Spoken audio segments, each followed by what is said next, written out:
Hello, everyone. This is Southern Belle Whisper.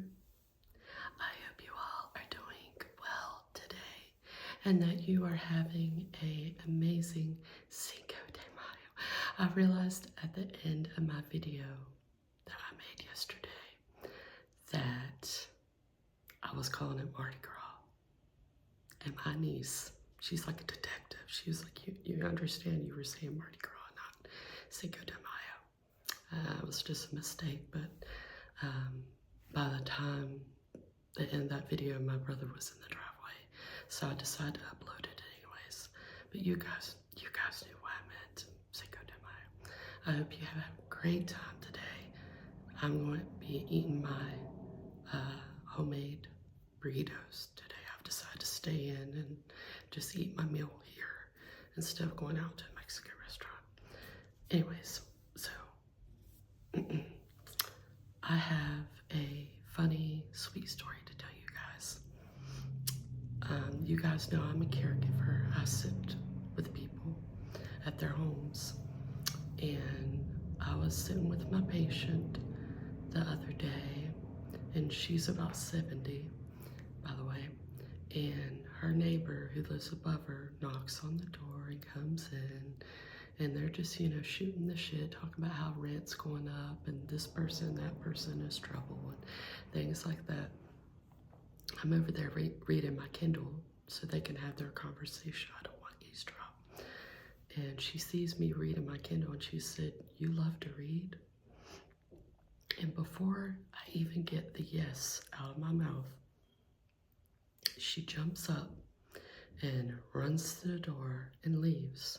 And me and my patient are looking at each other, what was that all about? And she comes back about 5 minutes later with 2 bags full of books. And these are all Christian books. I love, believe it or not, I love Christian fiction. Like, it always, in my heart, it just always leaves me with the best feeling. Me and my mom used to read Beverly Lewis all the time.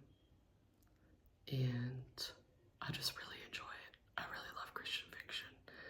But I also love my smut too, but I'm not perfect. So I'm going to be doing a book haul today for you guys. There is a lot of books, so this video actually I know it's going to be longer. So just strap in and get ready to be relaxed. Okay? All right, so the first book.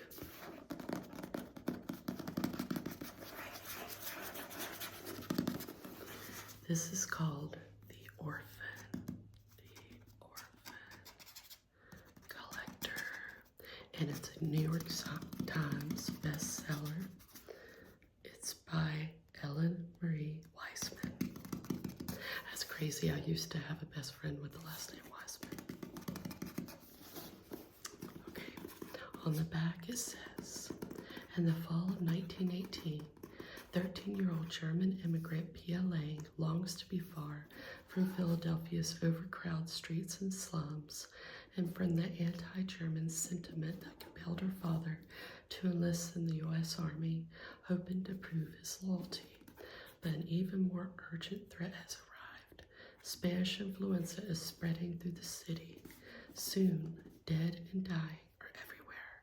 With no food at home, Pia must venture out in search of supplies, leaving her infant twin brothers alone. Since her baby died days ago, Bernice Gross has been lost in grief and bitterness. If doctors hadn't been so busy tending to hordes of immigrants, perhaps they could have saved her son.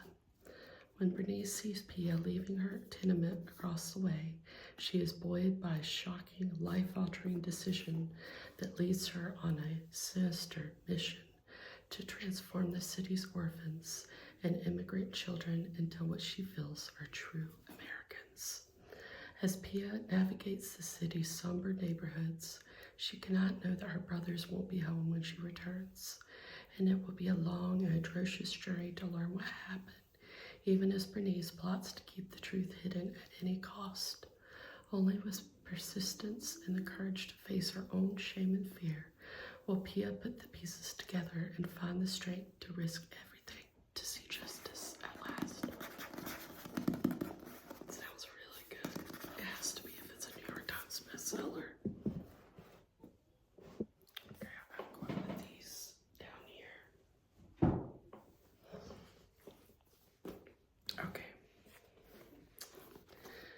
next one is Loving River Ranch Romance.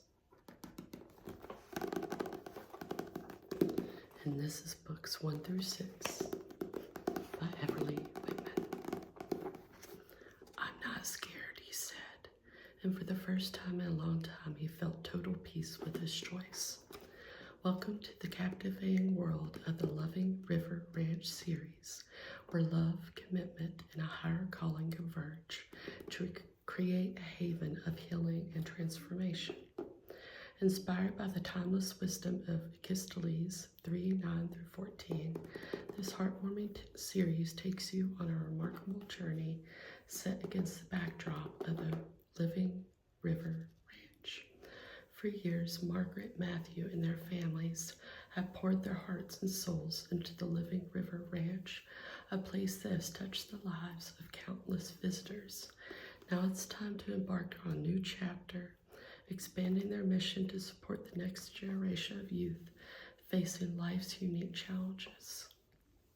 Nestled in the scenic landscapes of northern Michigan, a hidden gem awaits, a century-owned abandoned farm eagerly waiting to be reborn.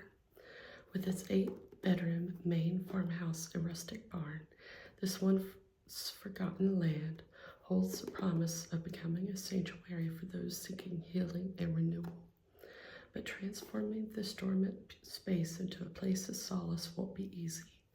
The farmhouse and barn require significant restoration and renovations, testing the resilience and determination of Margaret, Matthew, and their team.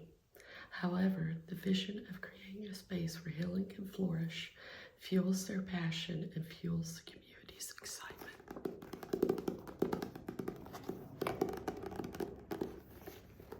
This cover kind of looks like a church, like it was published from a church. You know how those covers are a little bit more human looking. You guys know what I mean? This looks like a book you'd find in a library at church. Which I love those. This is in the same series. It's books 7-12. Loving River Ranch Romance. Her heart began to race, its rhythm quickening within her chest. Overwhelmed with joy, she found herself unable to articulate her emotions. For years, Margaret, Matthew, and their families have poured their heart and souls into the Living River Ranch, a place that has touched the lives of countless visitors. Now it's time to embark on a new chapter, expanding their mission to support the next generation of youth facing life's unique challenges. This is the 6-book continuation of the Loving River Ranch series, inspired by the timeless wisdom of Achilles 3:19-14. This heartwarming series takes you on a remarkable journey set against the backdrop of the majestic hills of western Michigan.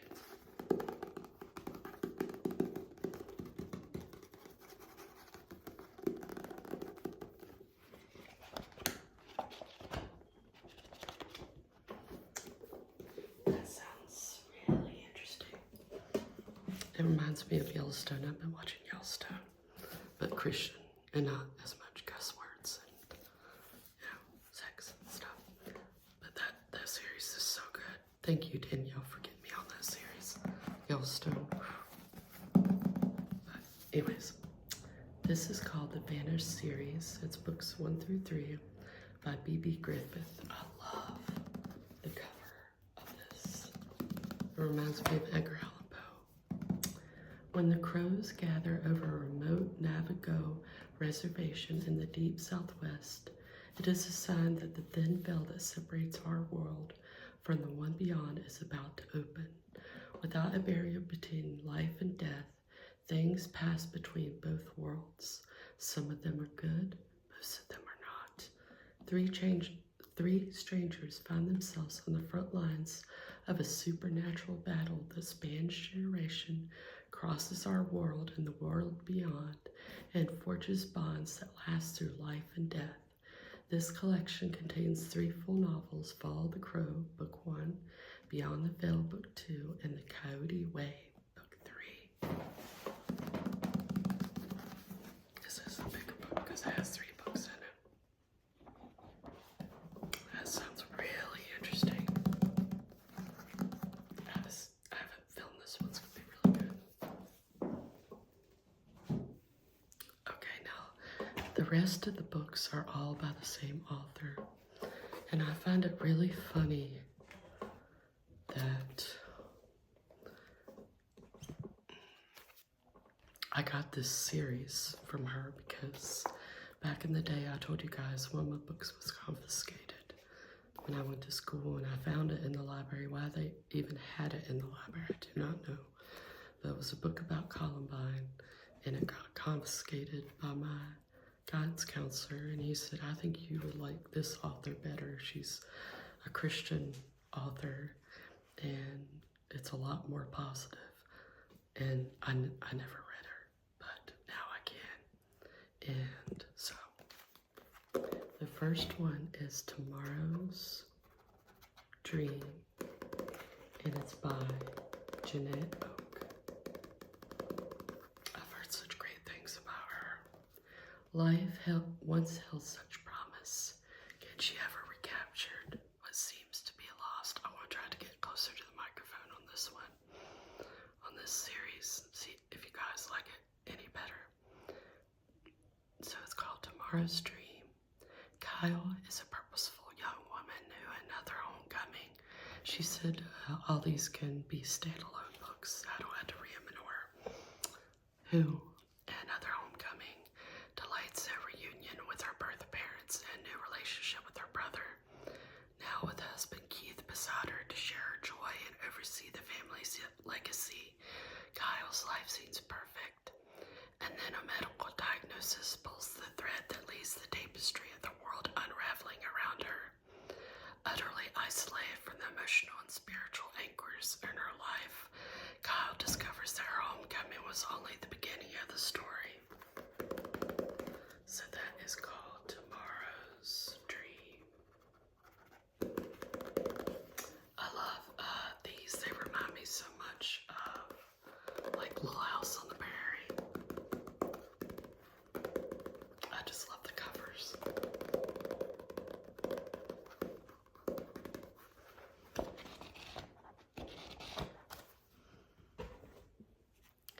Okay, this one is called The Measure of a Heart.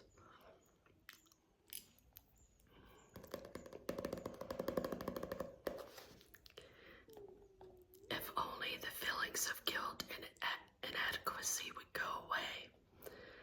Anna Trent felt fortunate to finish the 8th grade with first-class honors.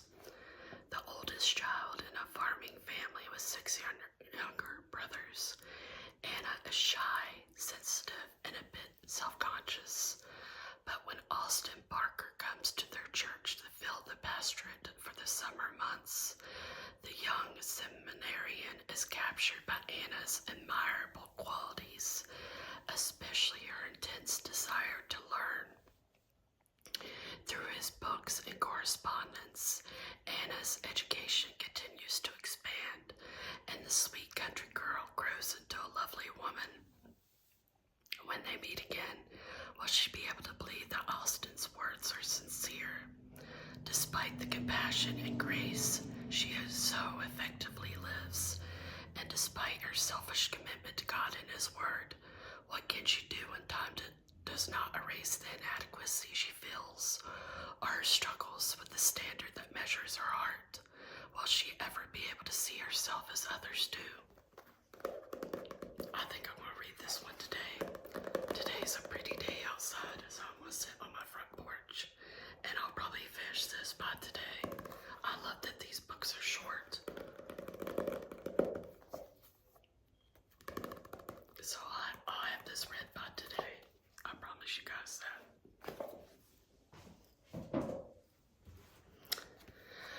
Okay, this one is called The Winds of Autumn by Jeanette Oak, of course. On the brink of man Josh was facing important questions about life, about love, about himself. I don't know who was most excited that morning when the three of us hoisted bags on our backs and started off down the trail. Just before we disappeared from view of our yard, I turned for one more wave. You would have thought we were marching off to war or something.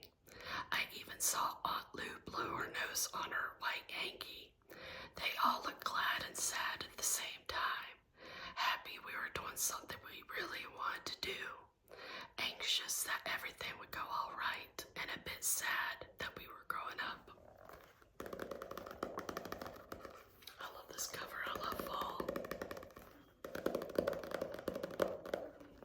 So that is The Winds of Autumn.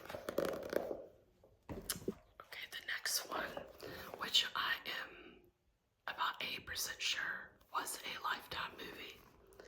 It's When Calls the Heart by Jeanette Oak.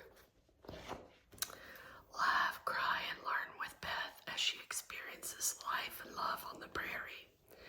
Young, pretty, cultured, and educated, Elizabeth's Eastern upbringing in a rather well-to-do family has not prepared her for a teaching position on the Canadian frontier, but she squares her shoulders and takes on her formidable task with love, humor, and determination.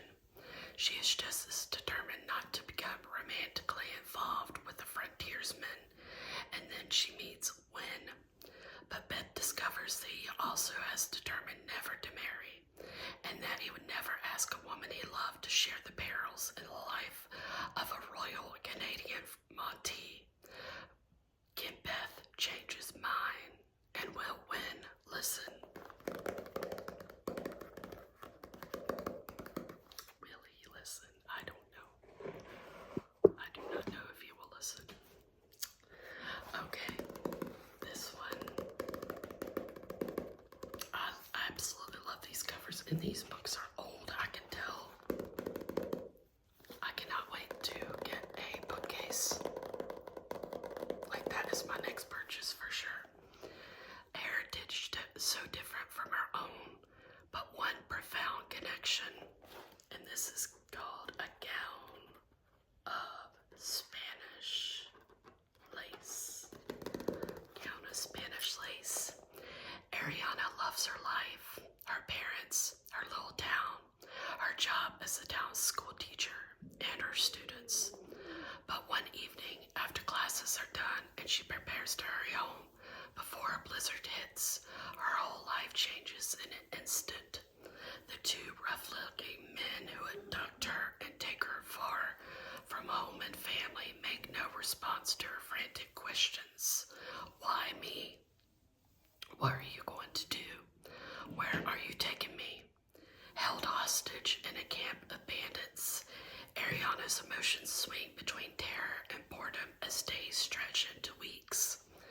And then the boss's son appears in the doorway of her cabin. Does this mean she will never see her mother and father again? The two who had so lovingly adopted her as an infant and raised her as their own. Will she ever wear the wedding dress so carefully saved for her? Her one link with her birth parents, now long dead. So that is A Gown of Spanish Lace. I love this cover. Has a Pocahontas looking Native American on it. And this one is called Drums of Change. She had only known contentment, but now her hopes and dreams were facing the drums of change. Running Fawn loved her place of birth, the site of the Blackfoot tribe's winter camp, more than words could express. The stillness of the mountain, the giant spruce and pine that covered the hillsides. She couldn't even imagine a different kind of life. This was her home. But the coming of white men with their guns and diseases, and the quick slaughter of the vast buffalo herds leave her Blackfoot tribe with little choice but to take up residence on the assigned reserve. The chief's son, Silver Fox, and Running Fawn are are chosen to attend classes at the mission boarding school in Calgary. How can she adjust to the strange new world? And how should she respond when Silver Fox shows more than passing interest in the white man's god and in her? So that is the Drums of Change.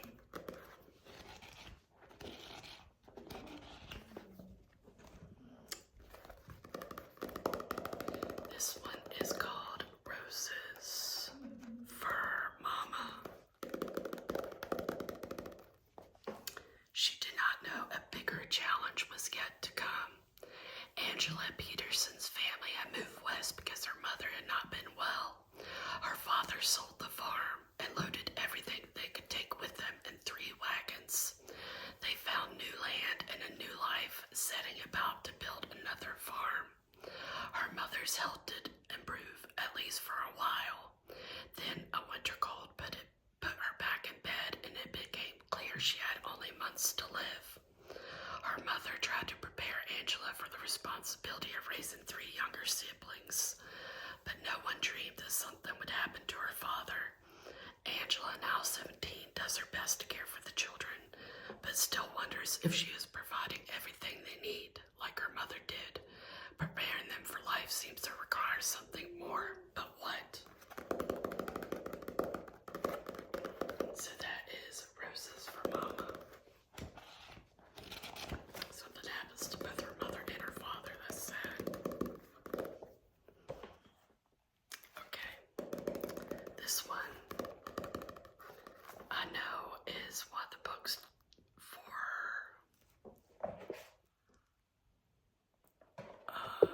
When Calls the Heart. This is Elizabeth, and this is When. Elizabeth and When. But this is called When Breaks the Dawn. Discover with Elizabeth the true basis of beauty, happiness, and security. Having survived the harshness of their first year in the far northwest, Elizabeth and Wynne, her royal Canadian Montee, now face new challenges, make new friends, start a new school, and are presented with a new posting. With their love for each other, hope for the future, and their faith in God carry them through a crushing disappointment. The lovely young school teacher from the East has become a frontier woman, or has she?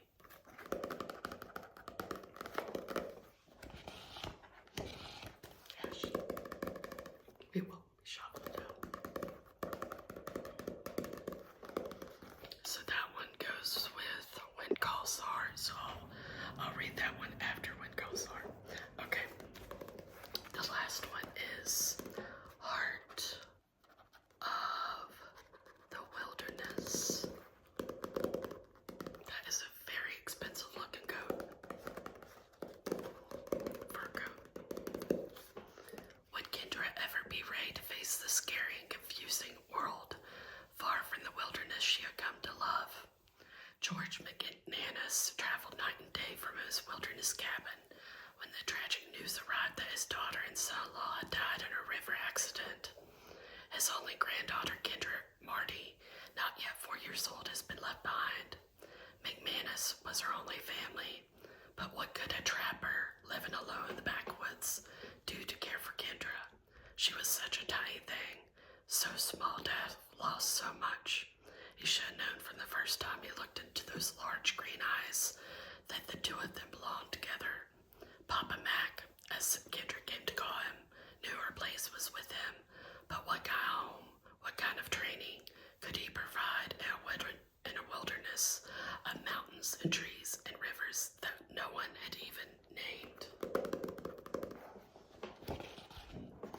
Like I said, I love books like this. I absolutely love it. Anything about the country. So if you guys know of any books of starting over and living in the country, then let me know down in the comments. So anyways, this one was the last book I am showing you for today. Like I said, I hope you guys have a wonderful Cinco de Mayo, not Mardi Gras, Kelly, Cinco de Mayo. I meant Cinco de Mayo in my video from yesterday. I just got